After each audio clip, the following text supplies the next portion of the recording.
Bismillahirrahmanirrahim. Andito na ho tayo sa sa Lusail Boulevard. At dito natin itatranslate yung khutbah ng imam o yung sermon ng imam kanina doon sa Masjid Hamad bin Jasim Mosque. Okay.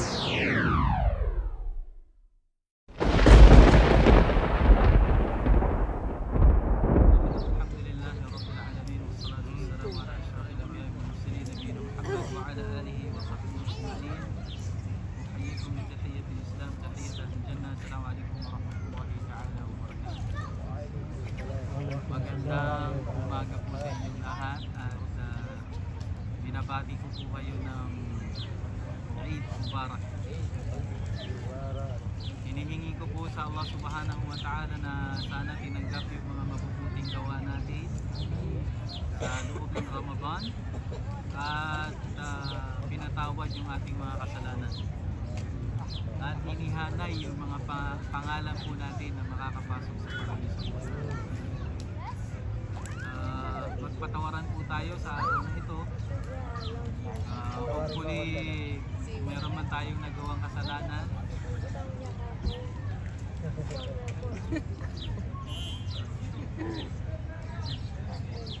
Meron tayong nagawang kasalanan or merong nagawang kasalanan yung iba sa atin. So, magandang harapin yung pagkatapos ng Ramadan na malinis yung ating mga puso at konsensya. No? So, yung programa po natin itatranslate natin para hindi naman masayang yung effort ng ating imam na nag-khutbah. No? At para din sa atin, maintindihan natin kung ano yung mga inihanda niyang paalala sa atin sa araw na ito. Okay? Usually, sinisimulan talaga yung khutbah ng Allahu Akbar, Allahu Akbar, Allahu Akbar. Ang Allah ang pinakadakila dahil pinapaalalahanan tayong lahat ng Allah Subhanahu wa Ta'ala ang siyang may lakas upang matapos natin yung 30 days. Siya yung nagbigay ng pahintulot sa atin na matapos natin yun. Kaya dapat natin siyang pasalamatan at dakilain. Sabihin natin Allahu Akbar, Allahu Akbar, Allahu Akbar. Bago pa man dumating yung khutbah, patuloy yung ating Yes, patuloy yung ating takbiran. Allahu Akbar, Allahu Akbar, Allahu Akbar. Diba? So, tulad din ng regular na khutbah, pinupuri ng ating imam yung Allah Subhanahu wa Ta'ala at sinasabi niya kung sino man ang gabayin ng Allah Subhanahu wa Ta'ala, wala nang makakapanigaw pa. Dapat always natin ilagay sa ating mga puso at isipan na nakasalalay yung gabay natin sa pahintulot ng Allah Subhanahu wa Ta'ala. Kahit nagkakasama tayong mga Muslim, araw-araw tayong nagdadasal, always connected, tinuturuan tayo ng Fatiha na ihdinas siratal mustaqim, gabayin mo po kami ya Allah sa tamang landas. Alhamdulillah, pasalamat tayo sa Allah Subhanahu wa Ta'ala dahil ginabayan tayo at nakita natin yung gabay. Hindi po lahat ng mga taong nilikha pinagbigyan na makita yung katotohanan. Yung mga ibang kamag-anak natin nag-i-struggle pa silang hanapin yung katotohanan, yung iba ayaw pang hanapin. Kaya laking pasalamat po natin at nakita natin yung katotohanan, i-maintain po natin itong gabay na ito. Natakutan natin ang Allah Subhanahu wa Ta'ala sa bawat oras, sa bawat sandali ng ating mga buhay, na God conscious tayo, no?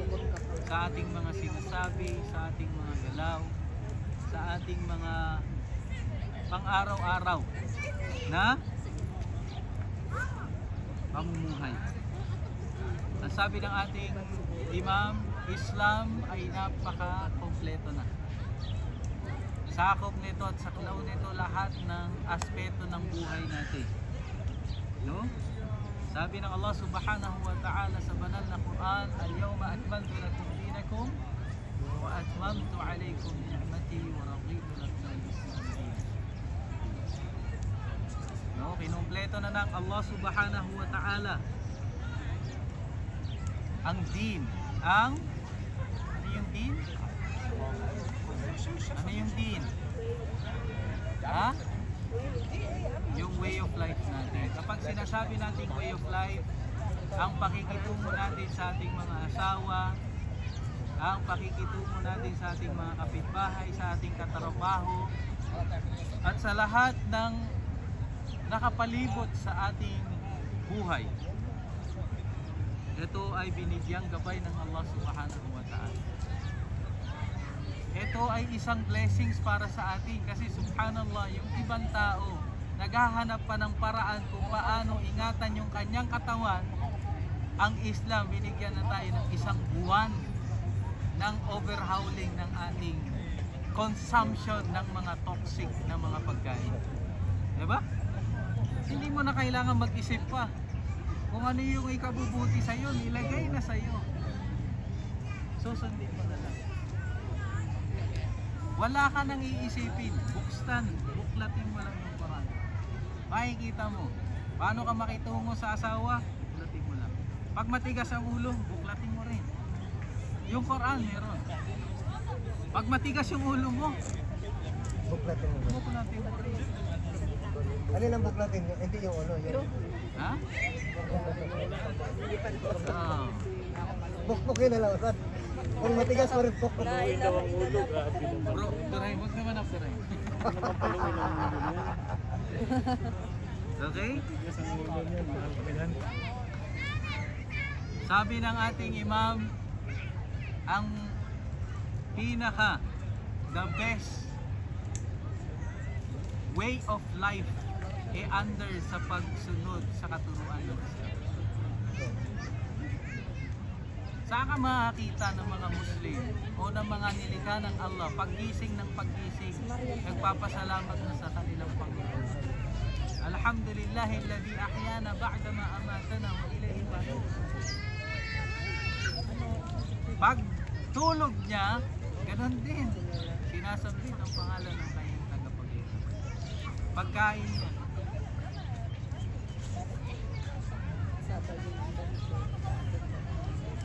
Ito yung naging buhay ng mga nauna sa atin, ang tatay ng mga anbiya, si Propeta Ibrahim,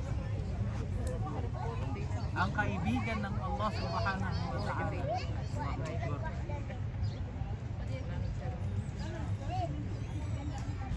Kung ating tatandaan, sabi ng ating imam, ang Islam ay nagsasaayos ng buhay ng komunidad at ng kung ano pa ang mapapasukan nito.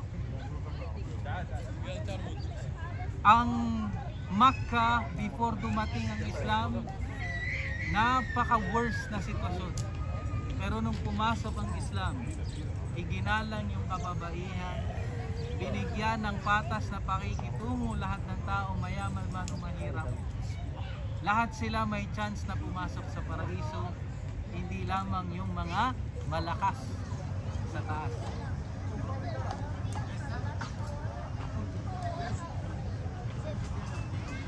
Kahit yung mga advancement na meron tayo ngayon, ito ay dahil din sa Islam. Isa sa mga turo ng Islam ay maging masaya tayo sa Eid, sa araw ng Eid.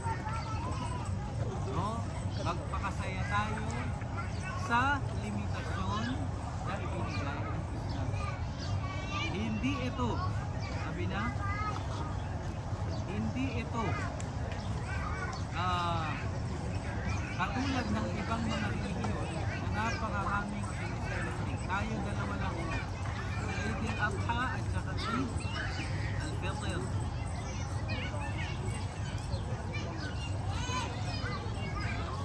ito yung batas na ibinigay ng Allah Subhanahu wa Ta'ala para sa atin na dapat nating sinusunod.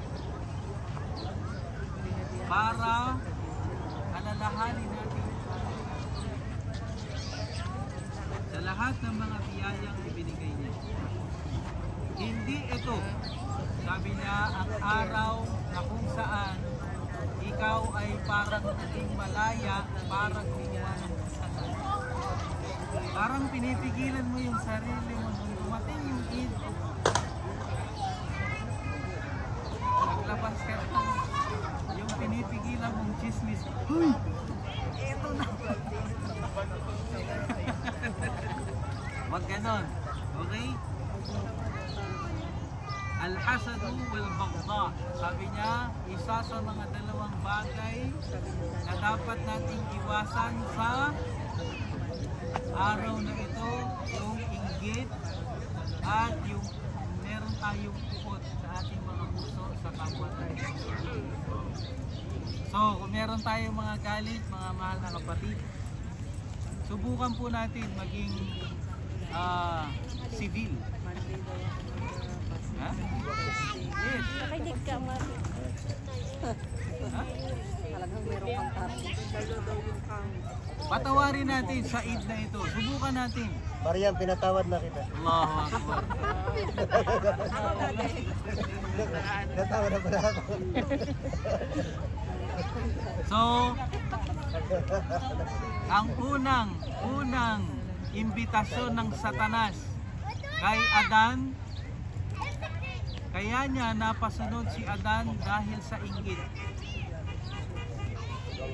Sabi niya, ayaw mo ba ng puno na magiging forever ka dito sa paraiso? Diba? Allahu Akbar. Kaya mag-ingat po tayo sa mga inggit, Hindi pwede. especially sa social media. Sabi pa nila, sana all. Sana all. Nagpicture ng violet na cake. Sana all. Sana all. Nagpicture na nasa Turkey. Nagpicture. Kaya ano nangyari?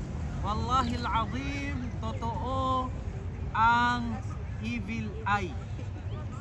Kaya mas maganda mga mahal na kapatid, kung meron kayo na napuntahan, na experience na masaya, i-share nyo ito sa pinakamahal ninyong asawa.